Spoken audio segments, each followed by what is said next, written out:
এটা কোনো জায়গায় সমস্যা হয়নি, আমাদের জায়গা থেকে কোনো জায়গায় সমস্যা হয়নি। আমাদের বন্ধুর প্রতিম ছাত্র সংগঠনের কোথায় সমস্যা হয়েছে এটা ওনাদেরকে জিজ্ঞেস করবেন। আমরা শুরুতেও বলেছি, এখনও বলছি যে জাতির স্বার্থে এবং দেশের স্বার্থে, শিক্ষার স্বার্থে, ছাত্র রাজনীতির স্বার্থে আমরা যে কারোর সাথে ঐক্য করতে প্রস্তুত আছি, বসতে প্রস্তুত আছি এবং আলাপ আলোচনা করতে প্রস্তুত আছি। জি, প্রথমত হচ্ছে জুলাই স্পিরিটটা হলো ঐক্যবদ্ধ একটা সম্মিলিত প্রয়াসের যে চিন্তা চেতনা, তারই একটা বহিঃপ্রকাশ ছিল জুলাই অভ্যুত্থান। তো আমরা চেয়েছিলাম যে এরপরে আসলে সকলে ঐক্যবদ্ধভাবে কাজ করবে। আপনারা লক্ষ্য করেছেন জুলাই অভ্যুত্থানের পরবর্তী ছাত্র শিবির তার প্রত্যেকটা মুভগুলো ছাত্র বান্ধব এবং সেবামূলক কার্যক্রম নিয়ে অগ্রসর হচ্ছে।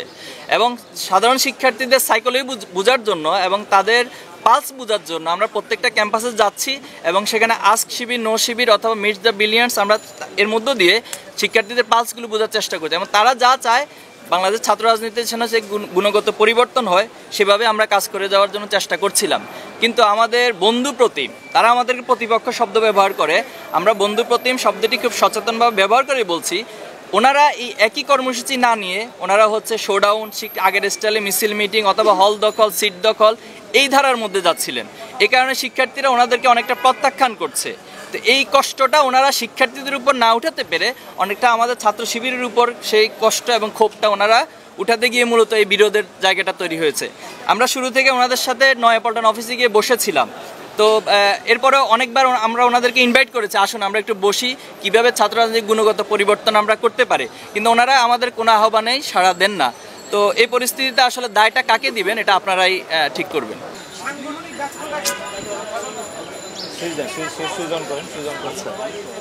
দিয়েছেন অন করা? আচ্ছা জরুরি বলি, ঠিক আছে।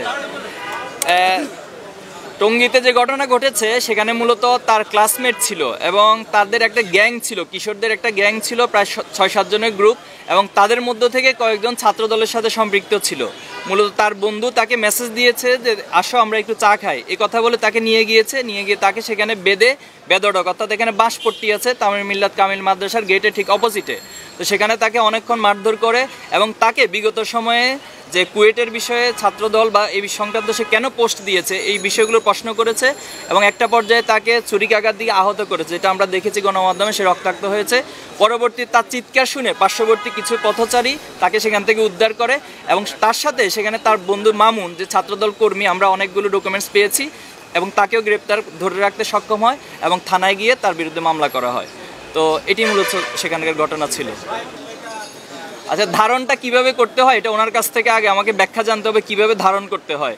আমরা অসংখ্য কর্মসূচি পালন করেছি শুধু এবছর না, প্রত্যেক বছরই আমরা সেটা কর্মসূচি পালন করে থাকি এবং আমি আমার বক্তব্যের শুরুতে 52 শহীদদেরকে স্মরণ করে শুরু করেছি।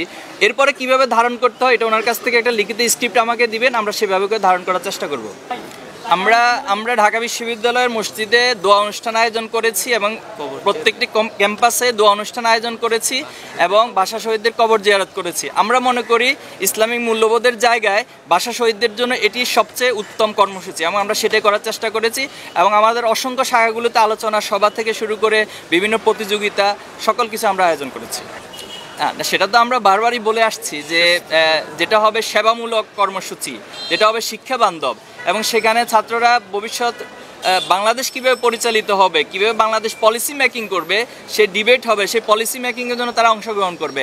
আমরা এমন একটা ছাত্র রাজনীতি চাই এবং সেখানে কোনো আধিপত্য থাকবে না, সেখানে কারো উপর কোনো আদর্শ চাপিয়ে দেওয়া থাকবে না এবং সেখানে জোর করে কারো কর্মসূচি নিয়ে যাওয়া, এরপরে হচ্ছে না গেলে তার উপরে টর্চার করা, এ ধরনের অস্ত্রের কোনো রাজনীতি আমরা চাই না। আচ্ছা, আমাদের সাংগঠনিক একটা সিস্টেম আছে, কর্মপদ্ধতি আছে, সংবিধান আছে, আমরা ঠিক সেভাবে করেই ছাত্র সংগঠন, ছাত্র শিবির পরিচালিত হয়ে থাকে। তো গত বছর 24-এর 31শে ডিসেম্বর আমরা কেন্দ্রীয় সদস্য সম্মেলন করেছি। এরপরে 11 দিনের মাথায় আমরা 132টি শাখার সবগুলো আমরা শাখারই সেট আপ সম্পন্ন হয়েছি। এরপর ধারাবাহিকভাবে শাখাগুলো তাদের ইন্টারনাল যে সেট আপগুলো রয়েছে সেটা করে থাকেন এবং সে আলোকে তারা তাদের কার্যক্রম পরিচালনা করে থাকেন।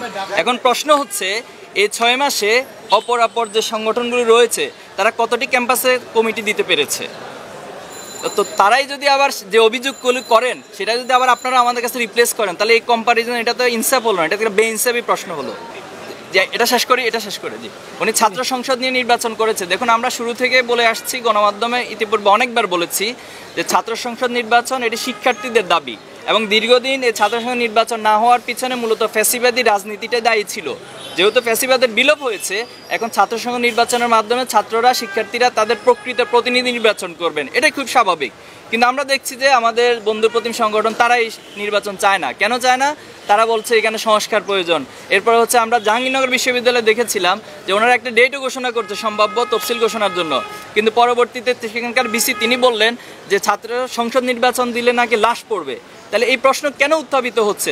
এটা আপনাদের উচিত সেখানকার ভিসিকে জিজ্ঞেস করা, এবং কাদের কারণে এই লাশ পড়ার রাজনীতি আবার ফিরে আসার সম্ভাবনা তৈরি হচ্ছে তাদেরকে আপনারা মুখোমুখি করা দরকার।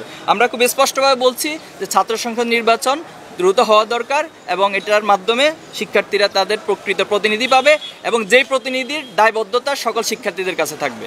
আমরা আপাতত প্রতিবাদ জানিয়েছি, এরপরে সাধারণ শিক্ষার্থীরাও প্রতিবাদ জানিয়েছে। এরপরে আপনারা যদি আমাদের কাছে এই দাবি তোলেন যে আইনগত ব্যবস্থা নিব কিনা, তাহলে এটা আমরা ইনশাল্লাহ ভেবে দেখব। আমি তো আমার বক্তব্যে এই বিষয়টা বলেছিলাম যে পুলিশের এখানে দায় রয়েছে এবং স্বরাষ্ট্র উপদেষ্টারও দায় রয়েছে, কিন্তু আপনাদের কাছে বা আমাদের কাছে প্রতিমা স্বরাষ্ট্র উপদেষ্টার এই রিলেটেড কোনো বক্তব্য কিন্তু আমরা পাচ্ছি না গণমাধ্যমে। আমার মতে আপনারা ওনাকে এই প্রশ্নের সম্মুখীন করা দরকার, কেন উনি এগুলো ব্যবস্থা নিচ্ছে না। এবং আমরা এটাও বলছি দ্রুত এই সংক্রান্ত বিষয়ে ব্যবস্থা নিতে হবে, আর যদি উনি ব্যবস্থা নিতে অপারগতা প্রকাশ করেন তাহলে ওনাকে ক্ষমা চেয়ে পদত্যাগেরও আমরা আহ্বান জানাচ্ছি। দেখুন, আমরা এটা নিয়ে অলরেডি এক প্রতিবাদ কর্মসূচি পালন করেছি এবং আমরা সচেতনতা তৈরির চেষ্টা করছি, এবং আজকেও আমরা বিষয়টাকে অ্যাড্রেস করেছি। আমরা চাই যে সচেতনতা তৈরি হলে এই বিষয়গুলো কমবে ইনশাআল্লাহ।